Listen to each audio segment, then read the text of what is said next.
ओम नमो भगवते वासुदेवाय। जय सिया राम। मैं हूं पंडित अरविंद गौड़। स्वागत करता हूं आपका अपने YouTube चैनल ज्योतिष विद पंडित गौड़ में। और हमारे आज की चर्चा का विषय है नवांश। किसी भी ग्रह की सामर्थ्य को टटोलने के लिए हमको नवांश कुंडली को भी देखना चाहिए। और अगर हम नवांश कुंडली को नहीं देख रहे हैं तो हमसे भूल त्रुटि होने की जबरदस्त संभावना है।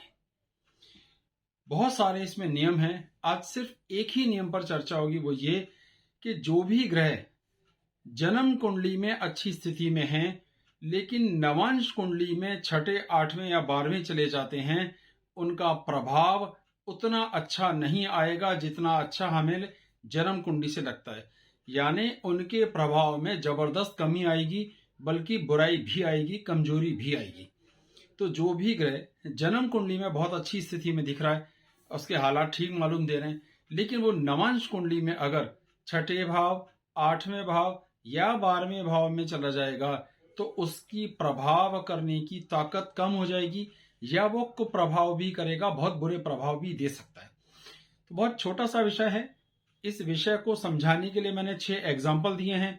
अगर आप उन्हें देखेंगे तो ये बड़ी आसानी से समझ में आ जाएगा। आपको अपनी जन्म कुंडली और लग्न कुंडली को एक साथ रखना है, और जिस भी ग्रह की सामर्थ्य को टटोल के आप देखना चाहते हैं उसी को देख लीजिए, या उल्टा करके देखिए कि नवांश कुंडली के छठे, आठवें और 12वें भाव में जो ग्रह गए हैं वो जन्म कुंडली में किन भावों को दिखा रहे हैं। तो उन भावों की सामर्थ्य, फल देने की ताकत कम हो जाएगी, क्योंकि वो नवांश में कमजोर ग्रहों में चले गए। तो विषय छोटा सा है और बहुत ही काम का है। बहुत ही अच्छे परिणाम इसमें देखने में आते हैं। तो अगर आप इसे देखेंगे, समझेंगे, तो आपको बहुत कुछ सीखने को मिलेगा।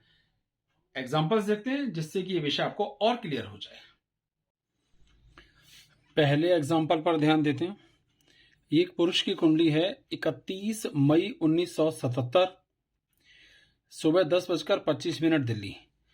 अब इनकी कुंडली में अगर हम 9वें भाव पे ध्यान दें तो 9वें भाव का स्वामी है गुरु, 11वें घर में बैठा है, और जाहिरी तौर पर ऐसी कोई समस्या नहीं दिखाई देती, लेकिन इनके पिता की मृत्यु बहुत जल्दी हो गई थी।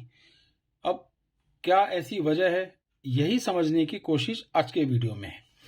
अगर हम ध्यान से देखेंगे तो इस कुंडली में गुरु, जो 9वें भाव के, पिता के भाव के स्वामी हैं, वो 11वें घर में बैठे हैं, पर नवांश कुंडली में वो छठे भाव में बैठे, शत्रु राशि में।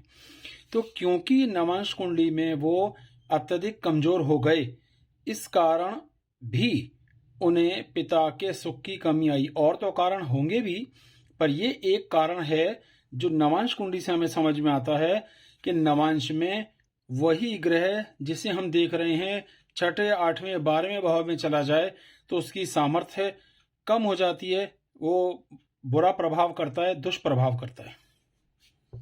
इस एग्जाम्पल पे ध्यान देते हैं। इसमें पंचम भाव और पंचम से पंचम भाव, लेकिन अब सीधे सीधे देखें तो 5वें भाव का स्वामी है शुक्र, वो कमजोर है 8वें घर में पर मित्र राशि में, और 5वें से 5वां यानी 9वें भाव का स्वामी लगन में है, उसकी अच्छी स्थिति है, फिर भी इन्हें कोई संतान पैदा नहीं हुई। क्या वजह हो सकती है, अब ध्यान से देखते हैं। जो शुक्र है यहाँ थोड़ा सा कमजोर जरूर हुआ, पर नवांश में वो 8वें घर में चला गया, और वर्गोत्तम भी है, तब भी क्योंकि वो वर्गोत्तम है फिर भी उसने 8वें भाव में जाने के कारण कुप्रभाव दिखाया। पहला, 5वें से 5वां भाव हुआ ये वाला शनि, शनियरा, और शनि नवांश कुंडली में छठे भाव में शत्रु राशि में है।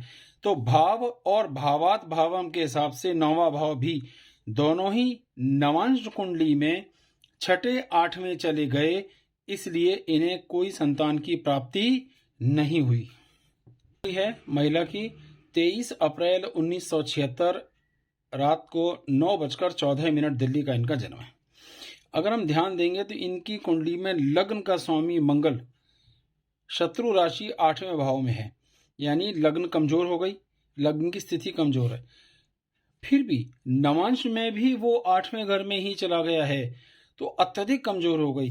तो हुआ ये कि लगभग 10 साल स्वास्थ्य की गंभीर बीमारियां रहीं, फिर किडनी फेल हो गई और उसी कारण इनकी मृत्यु भी हो गई।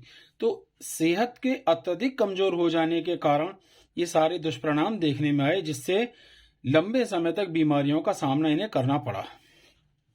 कुंडली है 7 अगस्त 1980, 10:27 सुबह दिल्ली का जन्म है। इन्हें आर्थिक तौर पर पूरा जीवन जितना भी व्यापार इन्होंने किया हमेशा कष्ट रहा, कभी आर्थिक स्थितियों में सुधार आया ही नहीं। अब 11वें घर में दो पापी ग्रह बैठे हैं, सूर्य बुध राहु।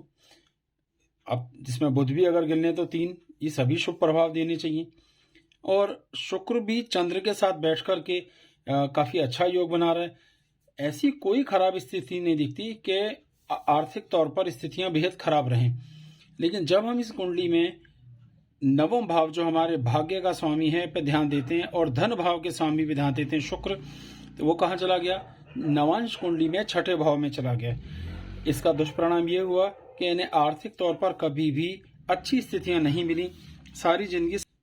ये आज का आखिरी एग्जाम्पल है।